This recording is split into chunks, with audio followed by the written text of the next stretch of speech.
All right, I want to start in South Asia. Basically what we're doing is we are tracking the movement of people as they spread out of Africa into the Middle East and then spread across Asia. This is one of the first places they're going to go.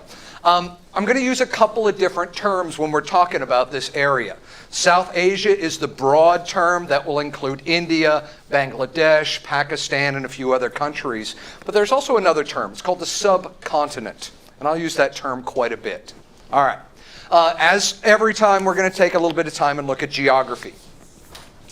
It is the mountains, the highest mountains in the world, these Himalayan mountains that define India and South Asia.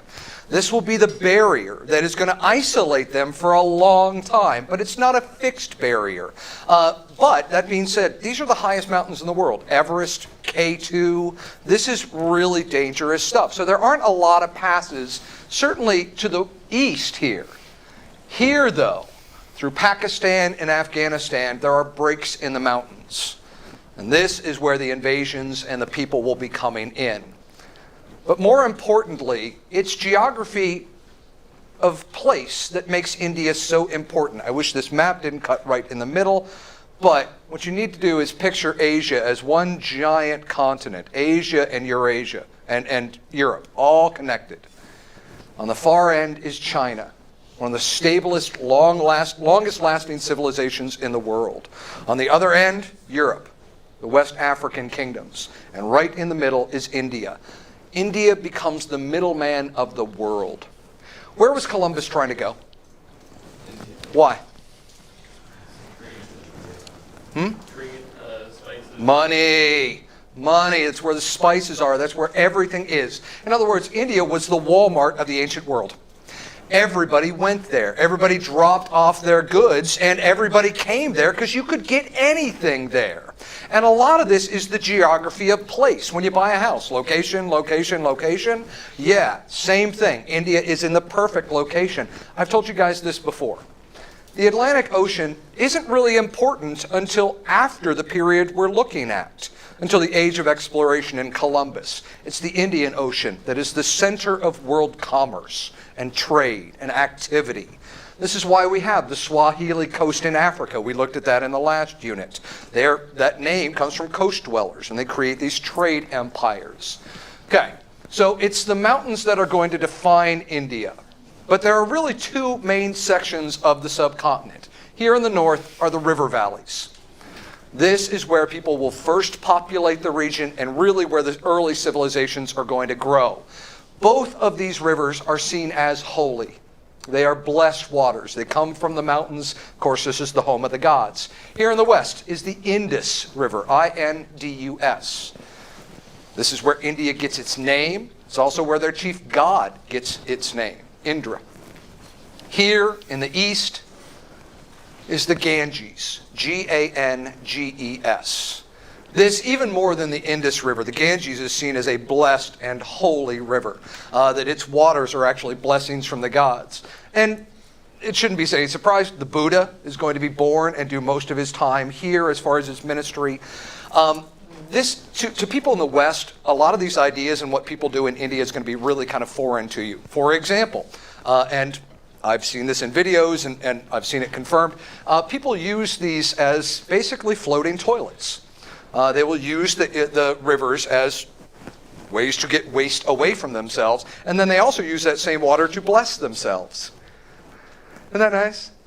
Like my sister and brother-in-law went, and they literally witnessed this, where there's a guy peeing in the river upriver, and there's a guy downriver taking this same water out of it and throwing it over his head, as though the gods are blessing him with this. Now, to us, that's kind of gross. But to them, this is the power of belief. They believe that these are holy, that these are blessed waters, that they are sacred, and the gods couldn't possibly do anything bad to them, could they? Okay. These are going to be the great centers of civilization for most of Indian history. But you have to notice that the vast majority of the continent is not green, it's instead brown, dry, high ground.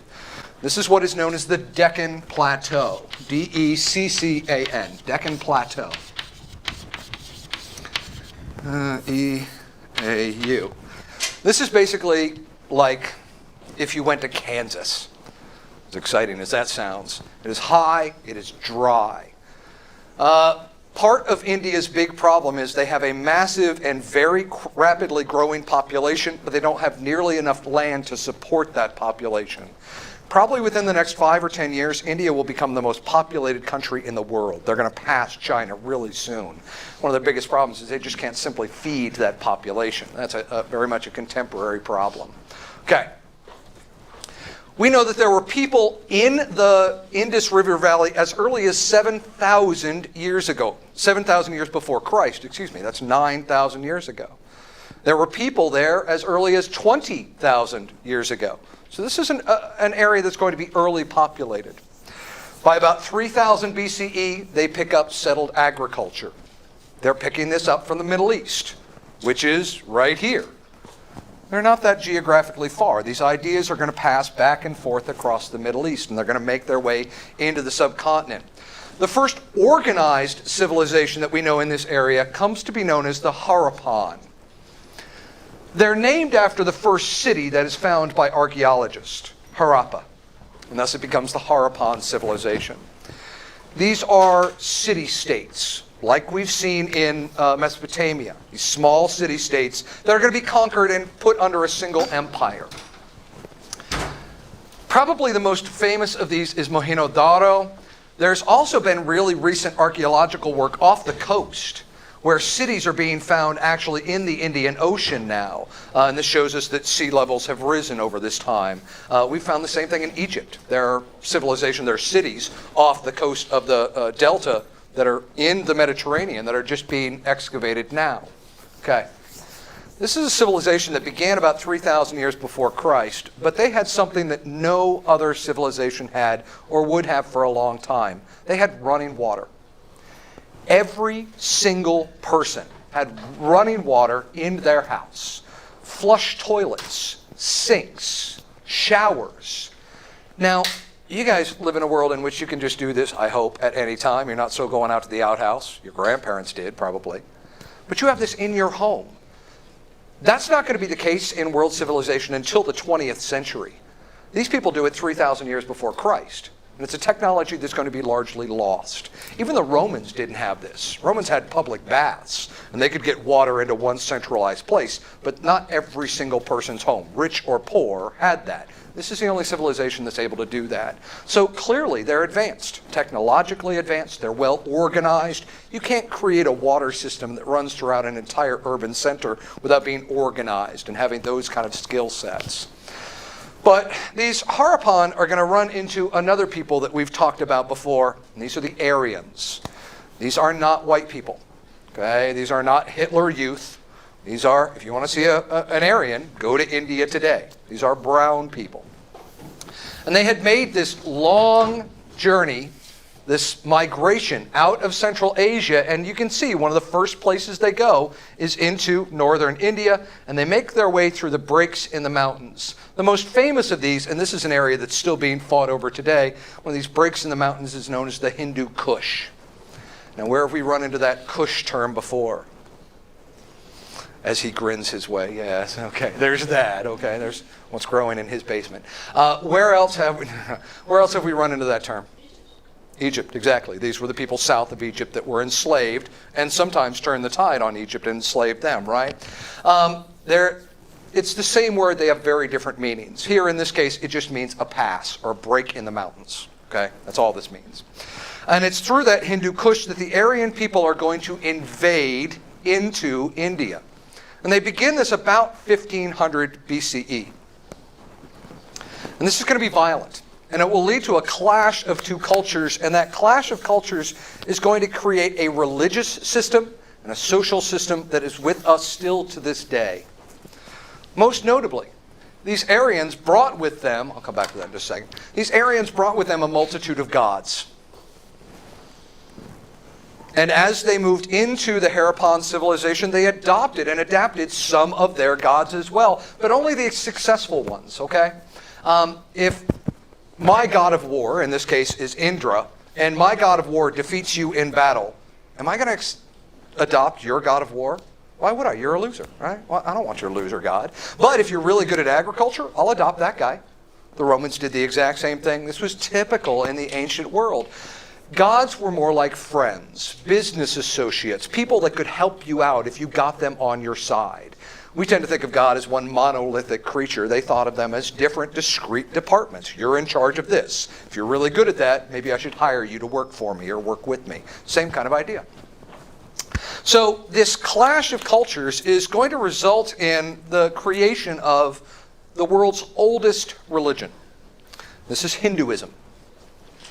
Hinduism is by far the world's oldest religion. It predates Christianity by at least 6,000 years. And it's going to finally get written down and codified out of the clashes between these two civilizations.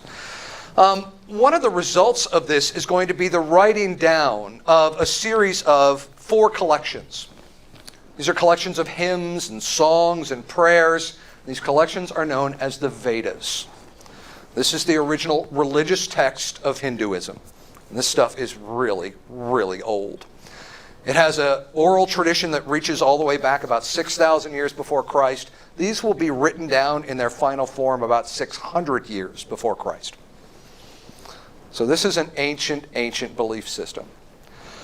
Okay, now here's where you show me what you know. What is reincarnation? What does that mean? Sir, Tony. Where they die and then later on they'll like be passed down from an animal like a cow. Not necessarily, but yeah, you're getting there. Okay, go ahead. Well, it's the idea that your life is a cycle, and you want to try and do not necessarily good things, but whatever in like the sense of like a caste system, whatever caste you're in.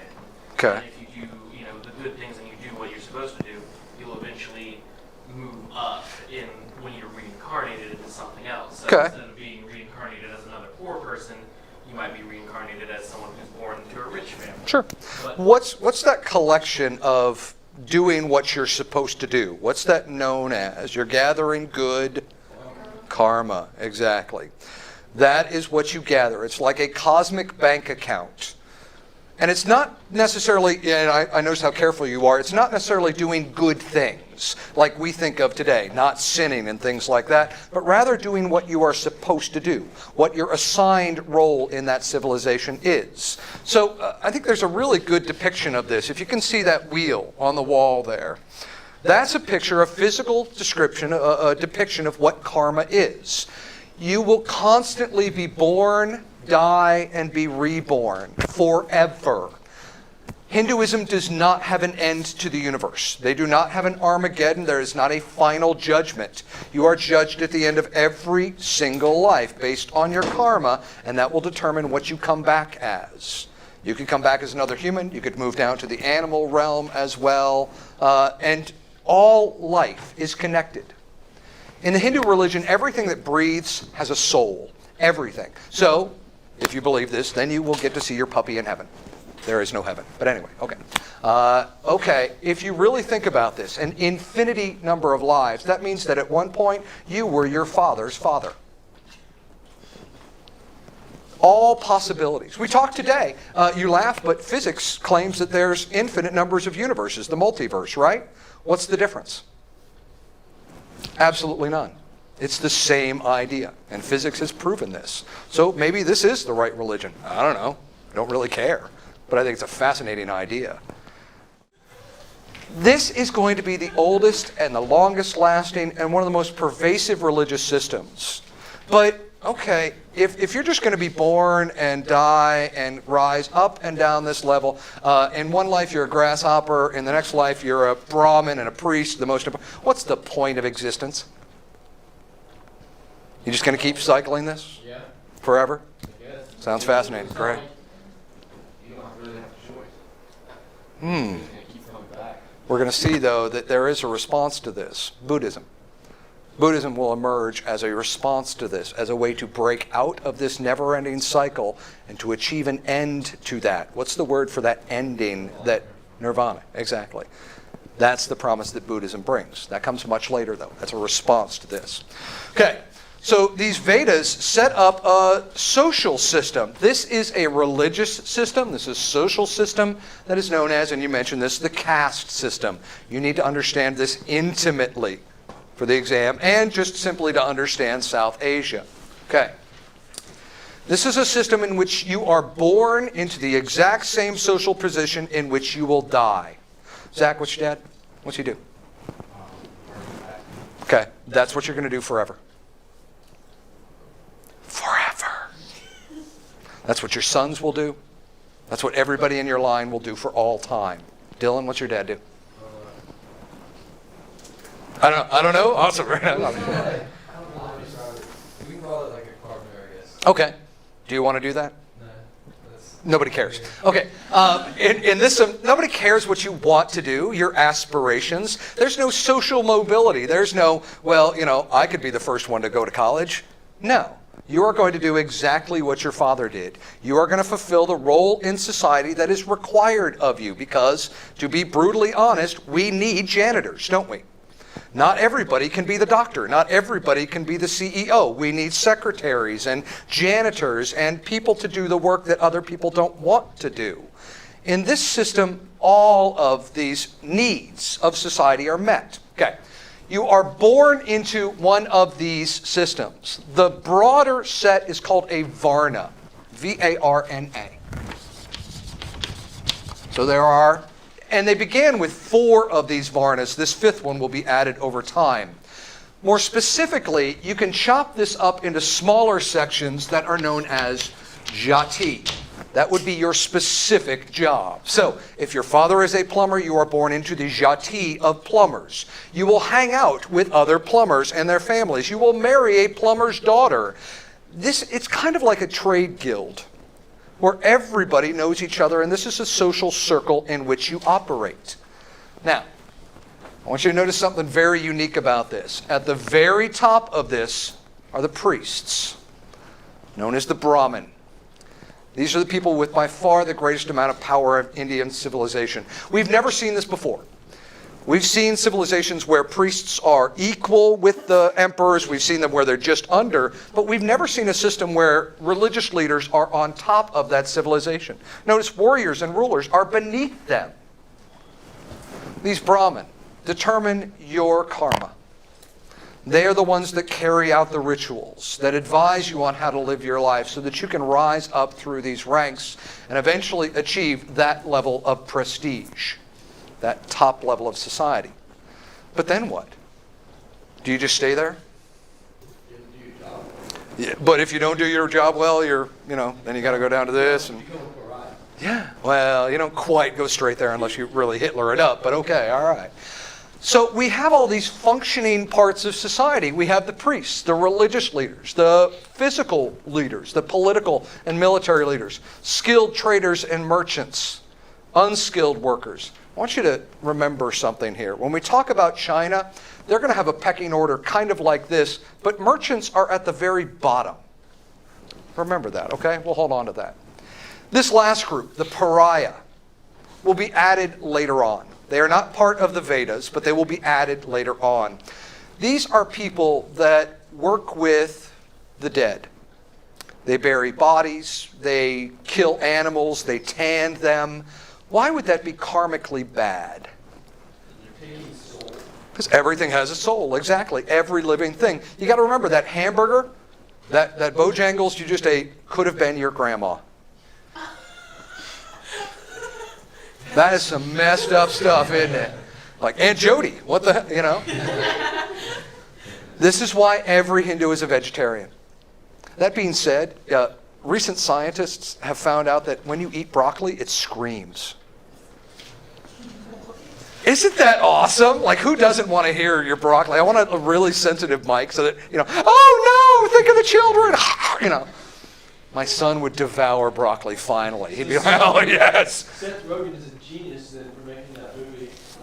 Which, I I haven't seen it yet. Please don't ruin it. It looks incredibly disturbing and I love it. Right on. Okay, we'll get there. Maybe we could have a viewing at the end. No, we won't have that. Okay. These pariah what Mohandas Gandhi will refer to as the children of God, the blessed. Well, the Bible says that the meek will inherit the earth, right? These are the lowest humans. No one else has to recognize them, deal with them, even look at them. Now, these castes are so fixed. If you were a member of the Brahmin caste, which you, since you're a woman, you kind of would be, but not really. If I'm of a lower caste, I can't look you in the eye. I cannot address you directly. You can speak to me, but I cannot speak to you. This is a clear pecking order. And you can tell this very quickly by looking at an Indian person by how they're dressed. And also, you've probably seen that dot right there. The larger the dot, the higher they are on this social order. Brahmins will have a very large circle. Pariahs usually will have none. And so they can quite quickly and easily identify who is of what caste immediately and know how to deal with them. You will not operate with people outside of your caste, usually not outside of your Jati. What this does, this is a social system that replaces the need for imperial order. You don't need a king or a queen to run this, do you? You just need a good priest. So we're going to see in South Asia, there aren't a lot of empires and dynasties and things like we've seen in other places. A lot of times it's Indians and little principalities fighting amongst themselves, and yet this is going to be able to define and maintain order and a civilization that's going to pass for thousands of years. Now, anybody want to be born into the exact same place that you're going to die? No, you want to be exactly like your dad, no social mobility. This is, in many ways, this is very difficult for people in the West to understand. This goes very much against our kind of attitude. I mean, why would you be here if you didn't want to better yourself? What would be the point? I mean, that being said, though, give me just a second. Just imagine if, through generations, you passed down the same knowledge and built upon it. So you, if your father is an iron worker, you'll be learning what his father taught him and his father taught him and his father taught him for generations. Oh, I was going to say, I mean, in a way, it kind of works because if everybody's doing the thing that they're supposed to do, and are told to do, then there's no like real disproportionate, everyone is. And the needs of society are met. Now that means if you have aspirations, that's actually bad karma. If you're born to be an iron worker, but you decide that, no, mommy, I'm not going to be an iron worker, I'm going to be a doctor, you're actually screwing up the whole thing for everybody else. We already have doctors, thank you very much. Yes, sir. So this is kind of like a meritocracy style of communism somewhat, where everything is stationary at a point, but you have levels to it. So I can see where you're going. Yeah, to an extent. Sure, I'll go with that. Why not? Yeah. What happens if you're just really bad at what you do? You get bad karma and you will be judged at the end of your life. So you have to live your whole life doing something bad? Yeah, yeah. You've met people like this all around, haven't So you? if you're like a woodworker and you make really cheap wood, but you have to do that forever, and Yeah. then when you die, you'll come back as something worse. Something worse, clearly, because you never got good at your job. You never learned to accept your place. Are you wiser than God? No. Well, then, who are you to question God's plans? Same thing here. The gods here are clearly wiser than humans. At least we're assuming so.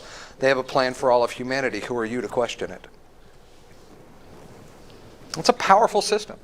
This is a religious system, it's an ethical system, and all of it ties together to create a functioning society. That being said, nobody ever adopts this outside of India.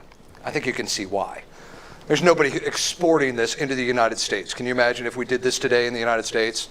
Like, oh yeah, you're just going to be the exact same thing for the rest of your life. Just stop trying. I don't think this has worked very well here, but it certainly worked very well there. Now, you need to realize these are the human levels. Below this are animals as well. And you can go down that all the way. Cows, crickets, bugs, lichens, everything. Okay? Everything that breathes has a soul. So you could be a piece of fungus on a rock. That means you were probably a very bad woodman. Yeah, no, you were really bad at what you did. Yes. So if they worship cows so much, why are they lower than humans? They don't worship them. They don't worship cows. Okay? That is a false assumption that a lot of Westerners make to mock a religion that's older than theirs. They're not worshiping animals. They don't want to be a cow. They want to be really fucking good at what they do and become a Brahmin, just like every other human being does. They just don't do it in one lifetime. They do it over infinite lifetimes. Okay? There's no animal worship here. There's none of that. In fact, the only people that deal with animals are the pariahs. And they get bad karma because they have to. So there's no worship of animals. There never has been. Okay. This system of reincarnation, of Hinduism, is going to be so important that from 1500 to 500 BCE, this is a period that is known as the Vedic Age. Those Vedas end up establishing this foundation for a South Asian civilization that's going to last until this day. It's a powerful belief system. I think it's an interesting idea. Okay. Within these civilizations, notice who we haven't mentioned here. I'll come back to those in just a second. We haven't talked at all about women, have we? Not at all. All of these positions are implicitly held by men. Only men could be Brahmins. Now, you could be the wife of a Brahmin. What is the role of the wife of the Brahmin? To take care of the Brahmin, right? Take care of all of his needs so that he can be a priest and deal with the public. So cook all of his meals, take care of his house, all that good stuff. Okay. Once the Brahmin dies, what purpose does that woman serve? To teach the next person? Nope. Exactly. Now, we're going to talk about that in a second, but think about this. If that woman, her husband dies, who's going to take care of her? Everybody else in that Jati. She has now become a burden to everybody else. Like I said, these are the people you hang out with. They also create almost like a social security network, like a safety net. So if your husband died, then you would kind of be folded into one of the other households. But now you're a burden. You don't produce anything. I got to feed you for the rest of your life. So for these Brahmins, they actually developed a practice over time, and I love this, known as sati. When the Brahmin died, his body would be burned on a giant funeral pyre. This is big logs, Viking kind of funeral thing. And while his body is being consumed, his wife was supposed to ritualistically cleanse herself, wrap herself in linen, and then throw herself on her husband's funeral pyre. This is an act known as sati. Ladies, anybody going to volunteer? Why not? What, you think you have a role independent of your husband? Oh, wow. Modern women. Ugh. There's a reason, though. It's not just sexist. It's because these people that are left over have no real role in society anymore. If your entire life, you've met people like this who defined their entire lives through their children. And then their children went off to college and they got sad. Really, really sad. And they didn't really have a purpose. You got to find that purpose outside of that family, outside of that husband. Here, there's a world, there's no purpose outside of that role that you're determined by the gods to fulfill. And so we see this practice. Now, to people in the West, this is deeply sexist. I don't think there's a whole lot of women who'd be like, yes, I do want to burn myself. That being said, before that, you were living high on the heap. You're absolutely at the top of the social pyramid, and this is the price that is required of you. Yes, ma'am. So how often, or is this practice still going on today? When the British took over India in the 18th and 19th century, they tried to get rid of this practice, and they largely did. It's rarely practiced today, and a lot of modern Hindus don't really buy into this anymore. You'll have people from the lower caste trying to go to college and trying to really challenge this idea. So a lot of those old practices. A lot of times, this is really nasty, very, very young girls would be married off to Brahmins to help increase the family's karma. So you'd have these like 12-year-old girls married to 60-year-old guys. And then when he dies in 2 weeks, she's got to kill herself, stuff like that. That doesn't really happen very much anymore. So some of these practices of Hinduism are being pushed aside in the modern age. Not all, but some. All right.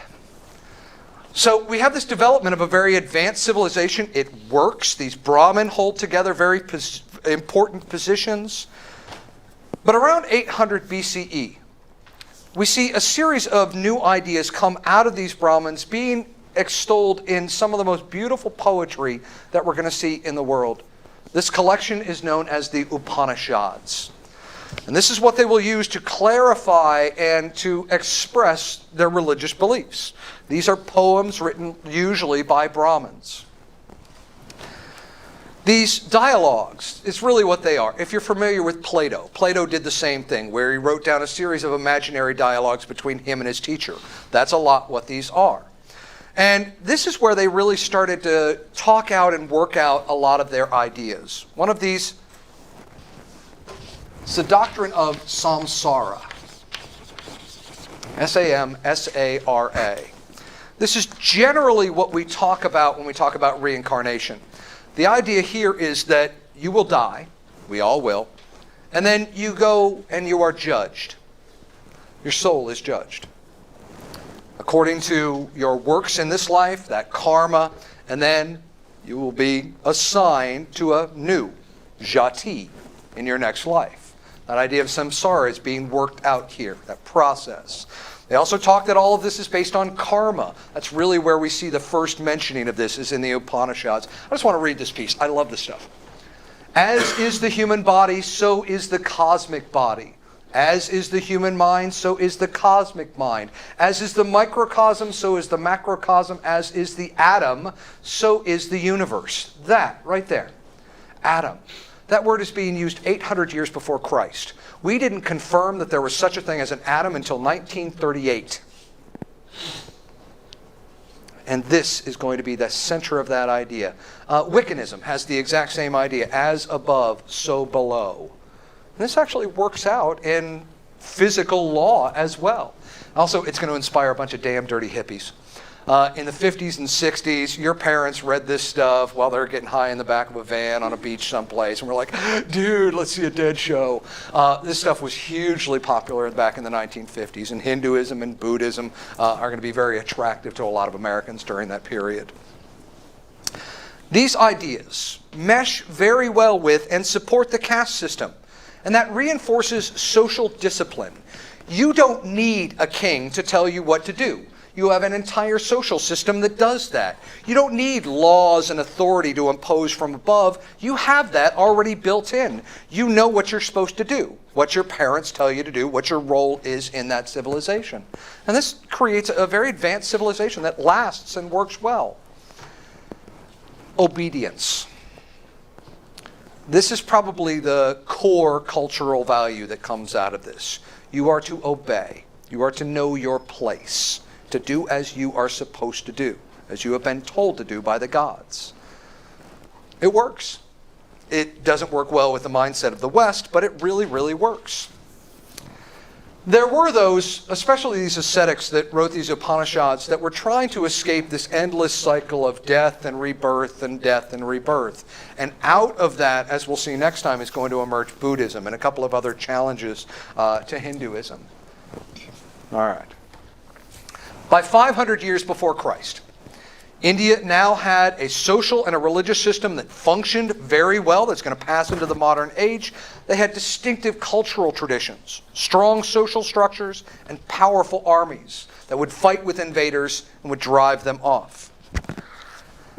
After the Aryan migrations died down, after about 1500, small kingdoms began to arise. There's our Aryans coming in. This actually is probably why the caste system was developed.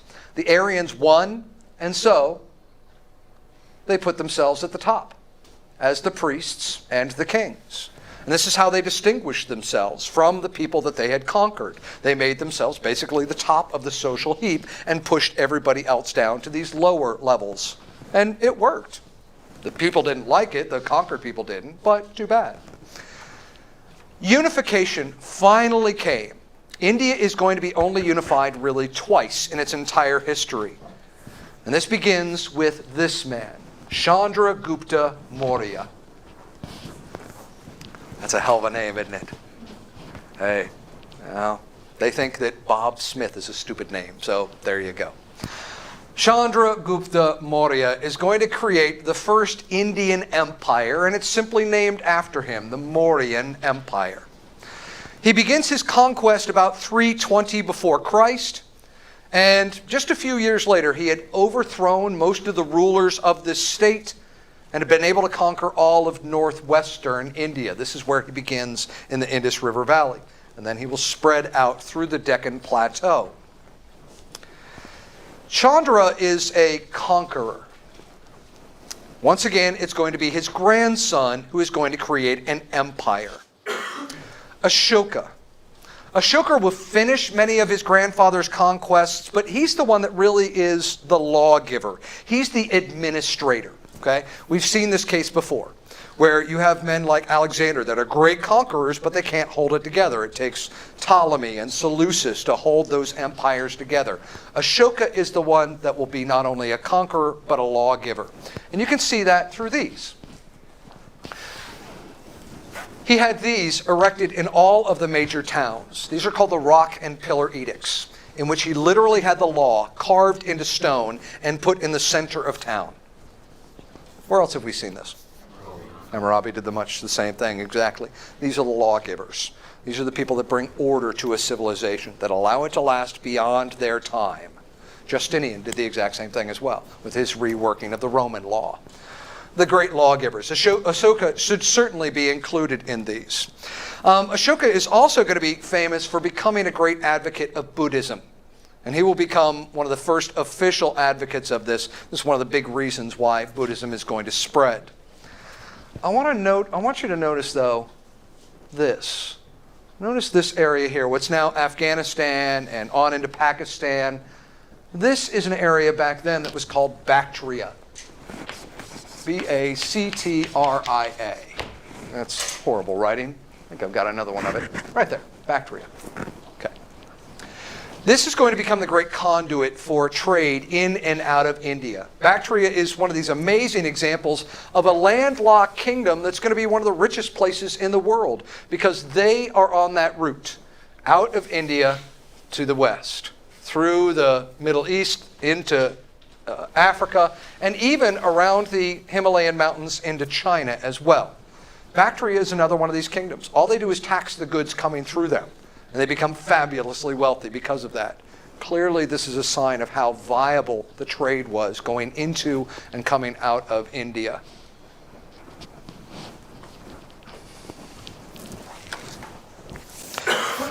The Mauryan Empire will last for almost 600 years. Really, it bookends, so from about 320 before Christ to about 320 after Christ. So the BC, AD, but good, nice bookends on that. By about 320 in the Common Era, the next dynasty will arise, and these will be the Guptas. You still hear this name. It's a common name throughout Southeast Asia, still to this day. The Guptas arose again in the Ganges region here, up in the north, around the river system, and they began their own dynasty based on the agricultural hub. Okay. I need to make this very clear. The guy who founds the first dynasty is called Chandragupta Mauryana. The guy who founds the second dynasty just calls himself Chandragupta. That is confusing. They did it purposefully to confuse you. They planned it over 600 years, knowing that this would screw all of you. This is how history goes. We have giant conferences. We just decide to screw with you guys. It's great stuff. So you have Chandragupta that founds the first dynasty. Chandragupta founds the second, the Gupta dynasty. And this will be the second of those major dynasties in South Asia. Like many conquerors before them, the Guptas conquered. That's all they really cared about. They wanted the wealth and the power. They left the administration alone. They left Ashoka's Rock and Pillar Edicts. Those were still in effect. And they really didn't have to do a whole lot, because there was already this religious and social system, the caste system, that worked. It worked. They didn't need to screw with anything. So they came in, conquered, and took over. But notice, they're not going to be able to conquer all of India. There's only one time that has ever happened, and that's the British. When the British came in the 19th century, they will be the only ones to conquer all of this. They actually define and create the state of India. And that really doesn't exist until after World War II. Oh, we'll talk about the White Huns another time. Okay. Honestly, what makes India the center of the world is weather. of all things, weather is what ends up making India this center of the world. How many of y'all have heard of a monsoon? Okay, what's a monsoon?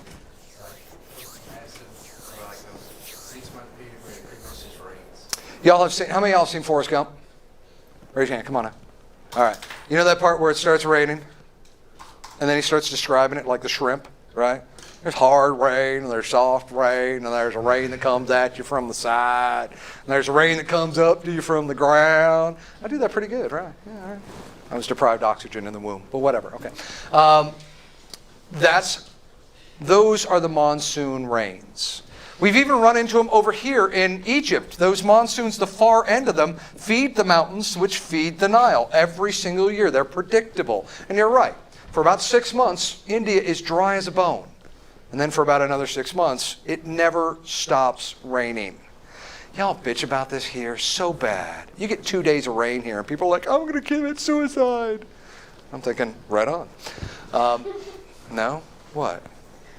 What? I'm sorry, but if 2 days of rain cause you the blues, it's time for you to move on to the next life. I'm just saying. Maybe your karmic wheel is not spinning. Okay, but anyway.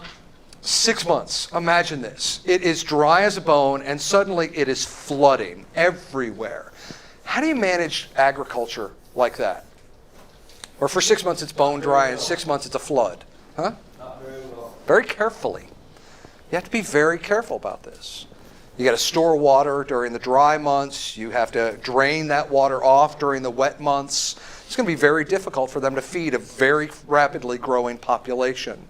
So this is going to lead to a lot of chaos, especially in the north around the mountains and around the river valleys. This is where those great torrential floods are going to come. Do you have a question? Okay. Yes, ma'am.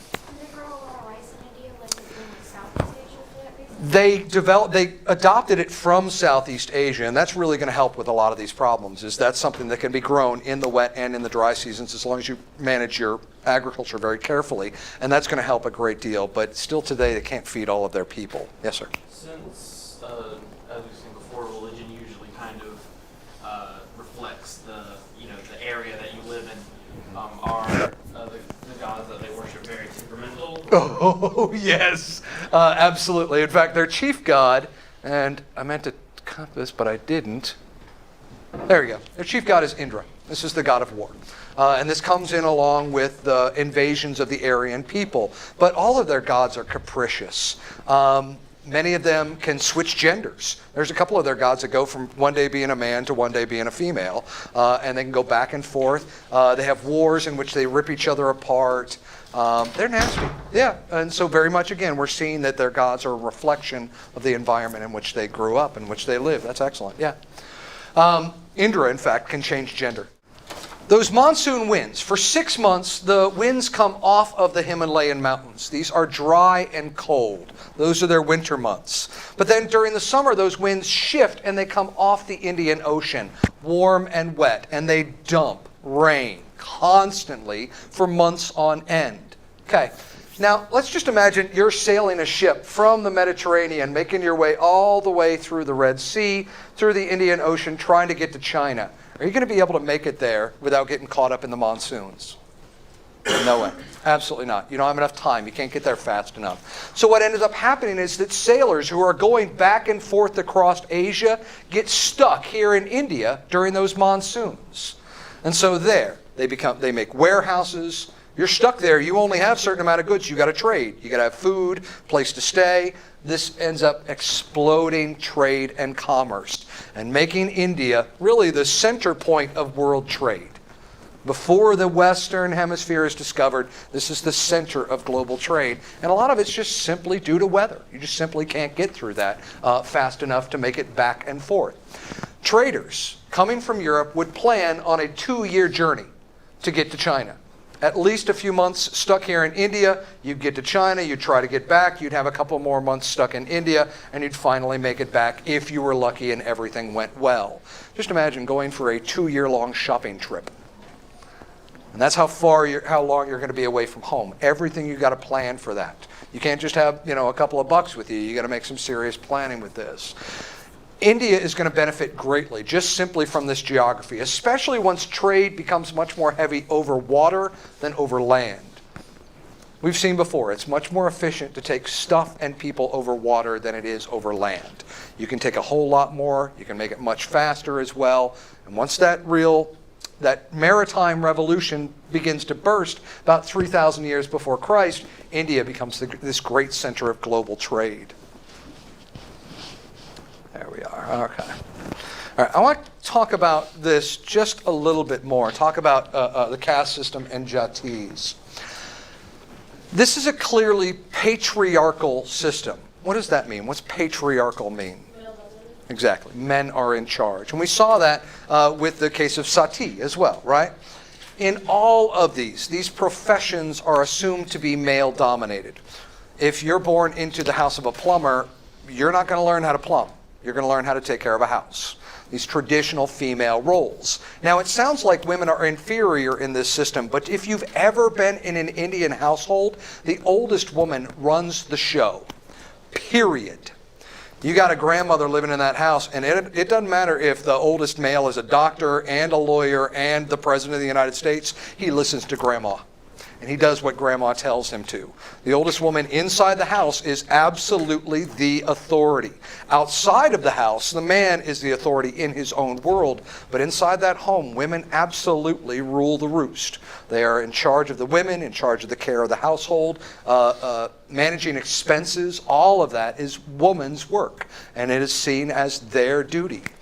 Now, think too, if you're going to have infinite lives, are you going to come back as a guy every single time? No. There's going to be some times in which you will be female, sometimes in which you will be male. And there are lessons to be learned from this. Wouldn't it be nice to really look through somebody else's eyes? And really be able to understand the world through their position? To have to live as a janitor, to have to live as a nurse, to have to wipe babies' butts, to have to do all of that stuff at some point in your existence. The point of all of this is, over time, to teach us humanity, the fundamental humanity that we all share. And in the end, the only thing we all have in common is everything. It's kind of beautiful. Yeah. But if you're supposed to have infinite lives, why isn't the knowledge not go with you? It does to an extent. It's not like you can just flash back and, I remember this previous life in detail. That being said, you know people that say this, like in a past life. What's that? Yeah, exactly. Although that may be the Matrix resetting, I don't know. But, sorry, 90s movie reference. Maybe that's exactly what that is. Maybe when you meet that person you instantly love or hate. When you have like a smell. Yeah. Yeah, I know exactly what you mean. This is why girlfriends steal all my nice shirts. Yeah. No, I mean like. No, I know what you mean. Yeah. I went to a tour of Scotland and went to this old castle crumbling down, and as soon as I opened the door, I knew exactly what I would see before that door was open. I knew exactly what that room looked like, and I could feel myself having been there in the past. Does that mean I really was? I don't know. I'd had several drinks before I went in the castle, so I don't know. Maybe that's just the bar talking to me, or maybe that's me connecting to a past life. I just don't know. Maybe it's both. I don't know. Maybe you were really drunk in a past life. Have you seen it on TV? That is entirely possible, quite honestly. Karmically. Maybe I just saw it on a TV show. Maybe I wasn't paying attention and Netflix was on some night and we're like, touring Scottish castles. Maybe, I don't know. Maybe we can write off what we don't understand by being flippant about it and just writing it off because it doesn't make logical sense to us. Does God make logical sense? Does the divine world make logical sense to us? Can we even comprehend infinity and these basic ideas of the Godheads, of what they are? I think that given that this is the oldest religion in the history of the world, it is the fourth largest religion in the world right now, I think it deserves a little bit of respect. I think it deserves us to recognize and accept it on their terms. They would think that having one God as your friend would be stupid. Having just one God that can control everything, that's just too easy, right? For a lot of people, that's just too easy. That there's one guy that is all powerful and everywhere and knows everything, that's just too easy. Because then you can give everything over to God, right? That memory was planted in me by God. That's what Descartes said.